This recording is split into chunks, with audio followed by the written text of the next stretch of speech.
1995년 11월 세계에서 가장 사랑받는 여자 영국의 왕세자 비였던 다이애나는 왕실 몰래 BBC 카메라 앞에 앉았습니다. 그리고 영국에서만 약 2,300만 명이 지켜보는 앞에서 충격적인 말을 꺼냈습니다. Well, there were three of us in this marriage, so it was a bit crowded. 그녀는 자신의 결혼 생활과 영국 왕실이 감추고 싶어 했던 비밀을 세상에 직접 폭로한 것입니다. 그런데 다이애나는 생전에 자신이 자동차 사고로 죽을 수도 있다는 내용의 메모를 남긴 적이 있습니다. 그리고 약 2년 뒤 자신의 죽음을 예언이라도 한 듯 그녀는 파리의 한 터널에서 교통사고로 사망하게 됩니다. 다이애나가 사망하자 왕실이 그녀를 죽였다는 의혹이 쏟아지게 됩니다. 그렇다면 두 아들의 어머니였던 다이애나는 왜 거대한 영국 왕실에 홀로 맞섰던 것일까요? 그리고 그녀가 세상을 떠난 그날 파리에서는 과연 무슨 일이 있었던 걸까요? 오늘은 1990년대 말 영국 왕실에 맞섰던 전 세계가 사랑했던 왕세자비 다이애나에 대한 이야기입니다. 다이애나 스펜서는 1961년 영국의 귀족 가문에서 태어났습니다. 왕실과 가까운 집안이었지만 그녀의 어린 시절은 결코 동화 같지 않았습니다. 부모는 그녀가 보는 앞에서 끝도 없이 싸웠고 어머니는 결국 그녀를 두고 집을 떠나게 됩니다. 어린 다이애나는 사랑하는 사람도 언제든 자신을 떠날 수 있다는 불안 속에서 자랐습니다. 학교에서도 그녀는 특별한 두각을 보이지 못했습니다. 시험에 2차례 떨어졌고 대학에도 진학하지 않았습니다. 이후 런던에 온 다이애나는 친구들과 함께 아파트를 같이 쓰며 아이들을 돌보고 유치원 보조교사로 일했습니다. 이렇게 평범한 삶을 살던 그녀가 찰스 왕자를 만난 것은 뜻밖의 이유 때문이었습니다. 찰스 왕자가 그녀의 언니와 사귀고 있었기 때문이었습니다. 하지만 두 사람의 관계가 끝난 뒤 찰스는 어린 다이애나에게 관심을 보이기 시작했습니다. 당시 30을 넘긴 찰스에게는 적합한 왕세자비가 필요했습니다. 왕실은 귀족 가문 출신으로 젊고 단정한 여성이 필요했습니다. 당시 19살의 다이애나는 그 조건에 거의 완벽하게 들어맞는 사람이었습니다. 언론은 두 사람의 만남을 평범한 유치원 보조교사가 미래의 영국 왕에게 선택이 되었다는 현대판 신데렐라 이야기로 포장을 했습니다. 다이애나 역시 자신이 진정으로 백마탄 왕자 에게 선택을 받았다고 믿었습니다. 하지만 이 둘의 진짜 이야기는 지금부터입니다. 1981년 2월 찰스와 다이애나는 약혼을 공식 발표했습니다. 그 자리에서 한 기자가 서로 사랑하고 있습니까? 라는 당연한 질문을 물었습니다. 다이애나는 망설임 없이 대답했습니다. 하지만 찰스는 아주 애매한 대답을 합니다. Whatever in love means. Whatever in love means. 사람들은 이 말을 찰스 특유의 어색한 농담으로 받아들였습니다. 하지만 찰스가 망설인 데에는 이유가 있었습니다. 그에게는 다이애나를 만나기 오래전부터 가까이 지내던 카밀라라는 여자가 있었습니다. 두 사람은 정말 사랑했지만 카밀라는 당시 왕실이 기대하던 왕세자비의 조건에 맞지 않았습니다. 찰스는 여러 번 왕실을 설득하려고 했지만 쉽지 않았고 어쩔 수 없이 모든 걸 포기하고 해군에 입대를 하게 됩니다. 찰스가 자리를 비운 사이 놀랍게도 카밀라는 찰스의 가장 친한 친구와 결혼해 두 아이까지 낳으면서 둘의 관계는 완전히 끝난 것처럼 보였습니다. 하지만 다이애나가 찰스와 가까워지자 카밀라는 오히려 친근하게 다가와 찰스가 어떤 사람이고 무엇을 좋아하는지 상세히 알려주기도 했습니다. 다이애나는 본인보다 나이가 많았던 카밀라를 친한 언니라고 생각하고 잘 따랐습니다. 그리고 둘의 관계를 전혀 의심하지 않았습니다. 그냥 찰스의 오랜 친구라고만 생각했습니다. 하지만 시간이 지날수록 찰스와 카밀라는 점점 선을 넘었습니다. 두 사람은 자주 연락했고 두 사람만 이해할 수 있는 별명과 농담을 다이애나가 보는 앞에서 자주 주고받았습니다. 그러던 어느 날 결혼식을 앞둔 다이애나는 찰스가 카밀라에게 주려고 했던 것으로 보이는 둘의 이니셜이 생긴 팔찌까지 발견하게 됩니다. 다이애나는 너무나도 큰 충격을 받았습니다. 하지만 이미 결혼식은 되돌릴 수 없을 만큼 가까워지고 있었습니다. 어쩔 수 없이 둘의 결혼식은 진행되었습니다. 1981년 7월 29일 20살의 다이애나는 7m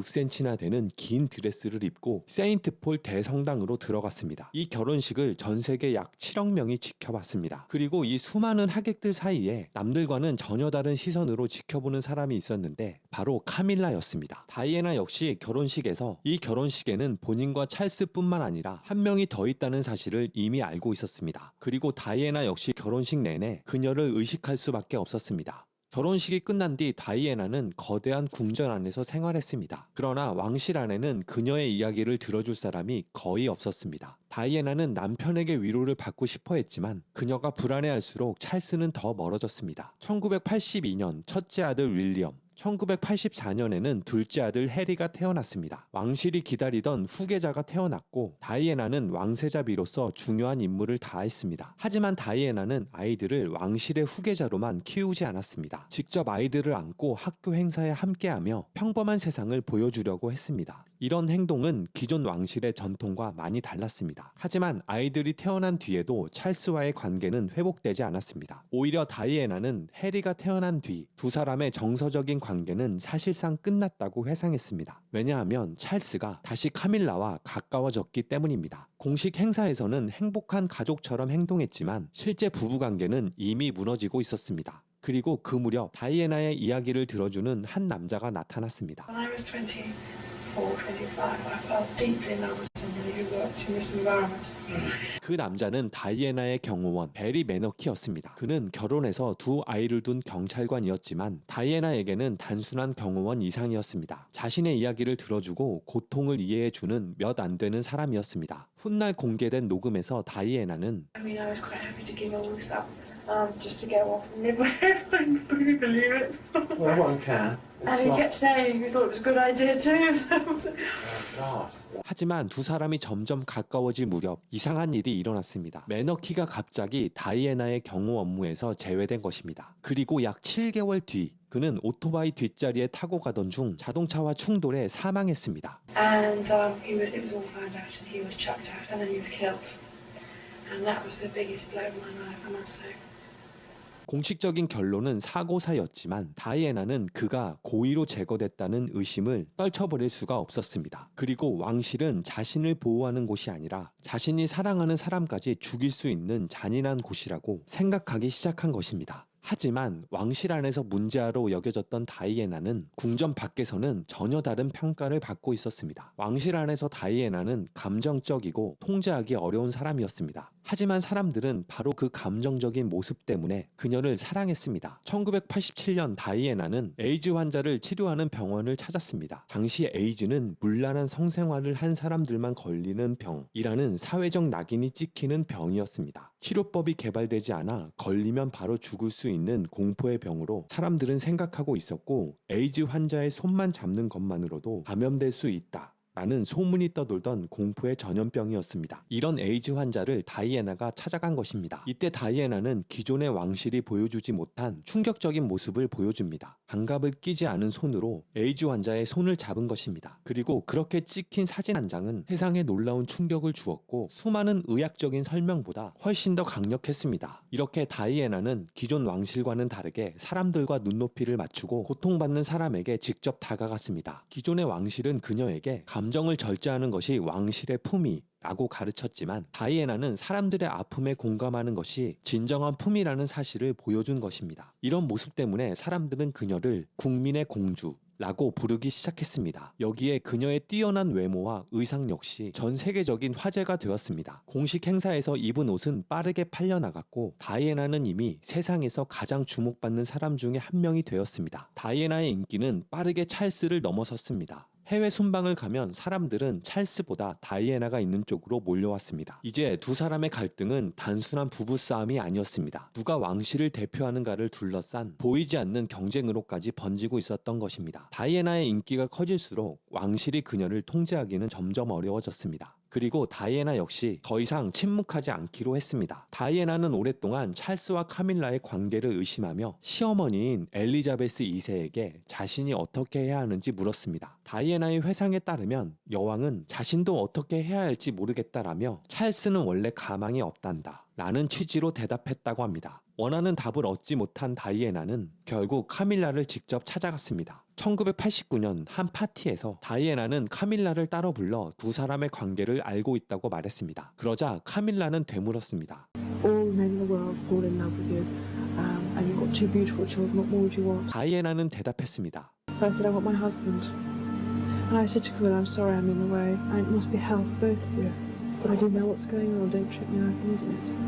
같은 해 찰스와 카밀라가 나눈 조금 민망한 전화통화 역시 대중에게 공개되었습니다. 이 통화는 약 3년 뒤 언론에 공개되면서 두 사람의 불륜 관계가 대중 앞에 적나라하게 드러났습니다. 이런 다이애나의 노력에도 불구하고 그녀는 찰스의 사랑을 되찾지 못했습니다. 하지만 자신의 의심이 단순한 질투나 상상이 아니라는 확신을 얻었습니다. 그리고 그날 이후 더 이상 조용한 왕세자비로 남지 않기로 했습니다. 1992년 찰스와 다이애나는 공식적으로 별거했습니다. 하지만 이 시기 통화의 녹취가 공개되며 궁지에 몰린 찰스는 1994년 TV에 출연했습니다. 진행자는 찰스에게 물었습니다. 결혼 생활 동안 아내에게 충실했습니까? 찰스는 자신이 충실했다고 말했습니다. 그리고 결혼 생활이 무너진 뒤에야 불륜 생활을 했다고 해명을 했습니다. 사실상 카밀라와의 관계를 공식적으로 인정해버린 것입니다. 다음날 신문의 헤드라인은 찰스의 불륜과 왕자에게서 버림받은 세상에서 가장 불쌍한 여자 다이애나 라는 내용으로 도배가 될 것이 뻔했습니다. 하지만 다이애나는 자신이 남자에게서 버림받은 불쌍한 여자라는 타이틀을 받는 것이 너무나도 치욕스러웠습니다. 그래서 다이애나는 자신의 서사를 스스로 통제하기 위해 그날 저녁 파격적인 결정을 하게 됩니다. 그녀가 선택한 것은 바로 한 벌의 드레스였습니다. 영국 왕실에서 검은색은 오로지 장례식이나 애도 기간에만 입을 수 있는 색상이었습니다. 그리고 무릎까지 올라오는 짧은 치마와 가슴선을 과감히 드러낸 디자인은 왕실의 금기를 파괴한 선택이었습니다. 다음날 모든 언론은 찰스의 불륜 고백이 아닌 당당하고 아름다운 다이애나의 사진으로 도배를 했습니다. 다이애나는 왕자에게 버림받은 불쌍한 여자가 아니라는 것을 보여주었고 찰스의 대중적 이미지 쇄신 기회를 완벽하게 무력화시킨 것이었습니다. 언론은 그녀가 입은 옷을 리벤지 드레스라고 불렀습니다. 하지만 이 드레스는 단순한 복수 이상의 의미를 가지고 있었습니다. 왕실이 정한 모습으로 더 이상 살지 않겠다는 선언이었죠. 그리고 1년 뒤에는 그녀가 직접 카메라에 앉아 왕실에 맞서게 됩니다.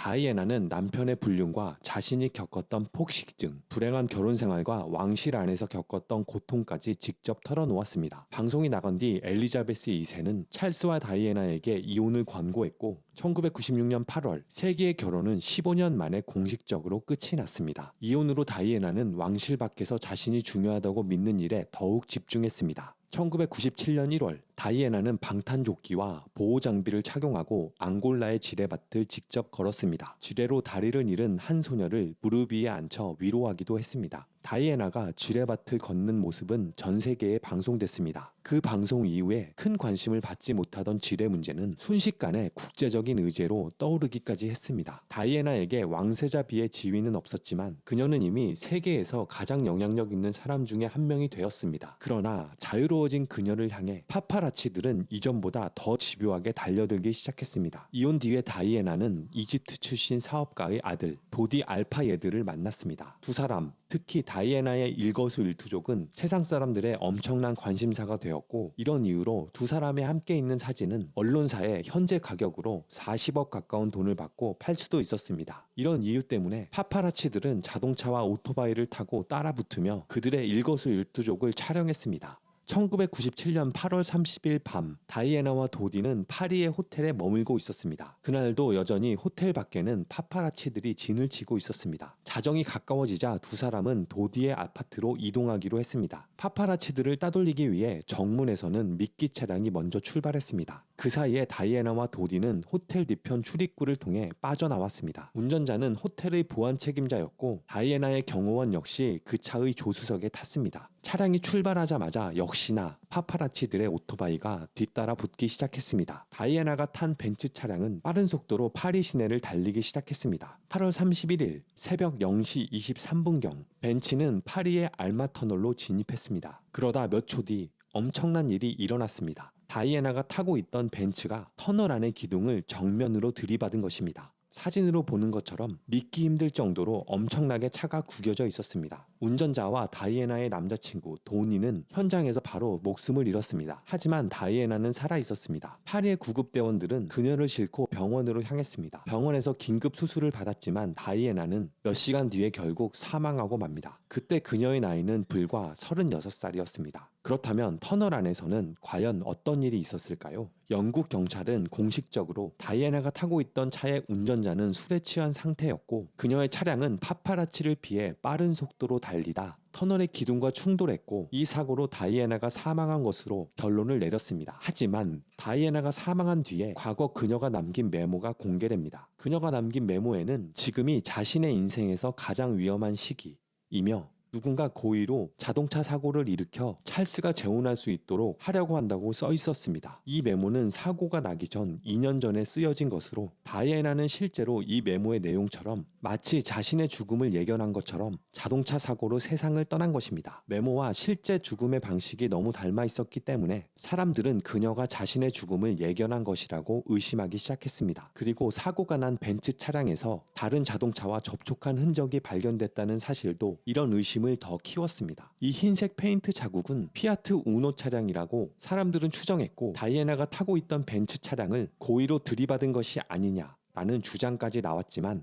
영국 경찰은 아직까지 차량과 운전자를 확실하게 밝혀내지 못했습니다. 또 현장에 있었던 일부 목격자들은 사고 직전 터널 안에서 강한 섬광을 봤다고 말했습니다. 누군가 의도적으로 운전자의 시야를 방해해 암살한 것이라는 주장이었죠. 하지만 영국의 경찰은 목격자들의 진술은 일치하지 않고 의도적인 공격을 증명할 물리적 증거가 없다는 결론을 내렸습니다. 사고 장면을 정확하게 담은 CCTV 영상이 없었다는 점도 의심을 키웠습니다. 운전기사에 대한 논란도 있었습니다. 경찰 조사에 따르면 그의 혈중 알코올 농도는 당시 프랑스의 법정 기준을 훨씬 초과했습니다. 하지만 호텔 CCTV 속에서 그는 신발끈을 멀쩡하게 다시 묶는 등 만취한 사람이 할 수 있는 행동을 보이지 않았다는 주장도 나왔습니다. 검사에 사용된 혈액이 다른 사람의 것으로 바뀌었다는 의혹도 제기되었습니다. 하지만 영국 경찰은 DNA 검사와 여러 차례의 검토 결과 해당 혈액은 운전자의 혈액과 일치한 것으로 판단했습니다. 다이애나의 죽음이 암살이라고 가장 강하게 주장했던 사람은 다이애나의 남자친구였던 도디의 아버지였습니다. 도디의 아버지는 다이애나가 도디의 아이를 임신했고 두 사람이 결혼을 준비하고 있었기 때문에 왕실과 영국의 정보기관이 그 둘을 암살했다고 주장했습니다. 미래의 영국 국왕이 될 윌리엄의 어머니인 다이애나가 무슬림 출신의 남성과 결혼하고 그의 아이를 낳는 것을 막기 위해 왕실과 영국의 정보기관이 암살을 계획했다는 것이었습니다. 하지만 영국 경찰은 다이애나가 실제로 청혼을 받았거나 결혼에 동의했다는 확실한 증거는 발견하지 못했다고 밝혔습니다. 영국 경찰은 다이애나의 임신 여부도 조사했습니다. 하지만 경찰은 부검 결과와 의료 기록을 검토했지만 최종적으로 다이애나가 임신하지 않았다는 결론을 내렸습니다. 결국 다이애나의 메모와 임신설 그리고 흰색 피아트 차량과 터널의 섬광 그리고 운전자의 혈액 문제까지 결국 영국 경찰은 왕실이 다이애나를 암살했다는 증거를 발견하지 못했다고 최종 결론을 내렸습니다. 2008년